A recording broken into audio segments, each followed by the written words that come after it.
नमस्कार, मी Swapnil Kadam, Maharashtra Ranji analyst, TV next मराठीमध्ये तुमचं स्वागत आहे. आपण शो बघत आहात स्ट्रेट ड्राईव्ह. आयसीसी चॅम्पियन्स ट्रॉफीमध्ये काल अफगाणिस्तान आणि ऑस्ट्रेलिया आमने सामने होती. अफगाणिस्तानला हा सामना जिंकणं महत्त्वाचं होतं आणि त्यातच पावसानं व्यत्यय आणला. त्यामुळं अफगाणिस्तानचं सेमीफायनलचं तिकीट कुठंतरी कटतंय असं सर्वांना वाटतंय. कालच्या झालेल्या सामन्यात अफगाणिस्ताननं टॉस हरून 273 धावांचं कडवं आव्हान ऑस्ट्रेलियासमोर ठेवलं होतं.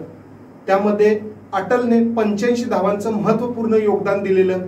त्याला तितकीच चांगली साथ दिली होती ती ओमर जाईनं. परंतु बाकीच्या काही फलंदाजांनी मधल्या षटकात विकेट्स गमावल्या.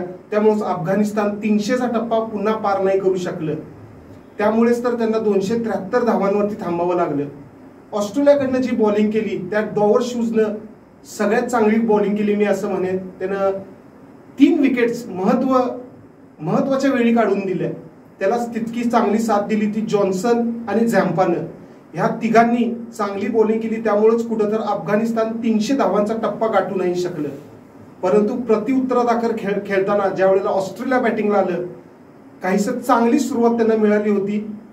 डर्टी शॉट आणि ट्रॅव्हर्स हेड यांनी दमदार फटकेबाजी पहिल्या 10 षटकात केलेली होती. डर्टी शॉट लवकर आउट झाला, परंतु त्याला तितकीच चांगली साथ दिली ती स्टीव्ह स्मिथनं. 12.3 षटकात 102 धावा ऑस्ट्रेलियाच्या झाल्या होत्या. असं वाटत होतं की ऑस्ट्रेलिया हा सामना 30 ते 35 षटकामध्ये संपवतोय काय. परंतु तितक्यात पाकिस्तानमध्ये पावसाचा व्यत्यय आला आणि तिथंच सामना थांबला. सर्वांना वाटत होतं की हा षटका कमी षटकांचा होईल, परंतु तसं काही झालं नाही. पावसामुळे हा सामना रद्द करण्यात आला आणि ऑस्ट्रेलिया आणि अफगाणिस्तानला 1-1 गुण देण्यात आला. त्यामुळेच कुठेतरी अफगाणिस्तानचं आव्हान या स्पर्धेतलं संपतंय काय असं वाटतंय. बी ग्रुपच्या पॉईंट टेबलवरती एकदा आपण नजर टाकूया. Australia top of the table आहे. या कालच्या सामन्यामुळे 4 पॉईंट त्यांचे झालेले आहेत. त्याच्या खालोखाल आहे साऊथ आफ्रिका, 3 पॉईंट आहेत. अफगाणिस्तानचे सुद्धा 3 पॉईंट झालेले आहेत 3 सामन्यात. आणि इंग्लंडला अजून आपलं खातं उघडणं गरजेचं आहे. त्यांचा आज शेवटचा सामना आहे साऊथ आफ्रिकेबरोबर. जर इंग्लंडनं साऊथ आफ्रिकेला मोठ्या फरकानं जर हरवलं तर कुठंतरी अफगाणिस्तानला एक आशेचा किरण आहे सेमीफायनलमध्ये येण्याचा. तर बघूया आज दुपारनंतर जो सामना होणार आहे त्यात इंग्लंड आणि साऊथ आफ्रिका कशा पद्धतीने एकमेकांसाठी भिडतायत. आपल्याला अनेक न्यूज ऐकायला येते की इंग्लंडचा कॅप्टन जोस बटलरने कॅप्टनशिप सोडलेली आहे. नवीन कॅप्टन कोण होणार, नवीन कॅप्टनशिप खाली कसा संघ परफॉर्म करणार हे आपल्याला बघायचं आहे काही वेळा. आजचा होणारा महत्वपूर्ण सामना आहे ग्रुप बी मधला, दक्षिण आफ्रिका विरुद्ध इंग्लंड. इंग्लंडनं अजून या स्पर्धेत खातं उघडलेलं नाहीये. साऊथ आफ्रिका एक सामना जर हा जिंकला तर सेमीफायनलमध्ये जाऊ शकतं. आजचा सामना पाकिस्तानमध्ये कराची येथे खेळवला जाणार आहे. मागील काही आपण मॅचेसमध्ये जर बघितलं, कराचीमध्ये आपल्याला चेस करताना दिसलेलं नाहीये. त्यामुळे जी पहिली टीम टॉस जिंकल ती निश्चित मला असं वाटतं ती बॅटिंग करेल आणि समोरच्या टीमला चेस करायला संधी देईल. त्यामुळे दोन्ही टीम टॉस जिंकण्यावरती नजर असणार आहे दोन्ही टीमची.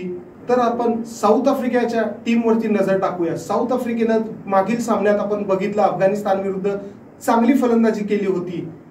इडन मार्क्रम असेल, डेव्हिड मिलर असेल, टिम्बा भुमा असेल, हे चांगल्या फॉर्म मध्ये आहेत. असाच फॉर्म त्यांना ह्याही मॅच मध्ये ठेवावा लागणार आहे. कारण महत्वपूर्ण सामना आहे. कारण विसरून चालणार नाही. इंग्लंडची बॉलिंग लाईनअप पण तितकीच चांगली आहे. Mark Wood, Jofra Archer, Adil Rashid हे चांगले तगडे गोलंदाज इंग्लंडकडे आहेत. हा सामना एक औपचारिक सामना इंग्लंडसाठी जरी असला तरी त्यांना कुठेतरी हा सामना जिंकून एक आत्मविश्वास घेऊन या स्पर्धेतून जावं लागेल.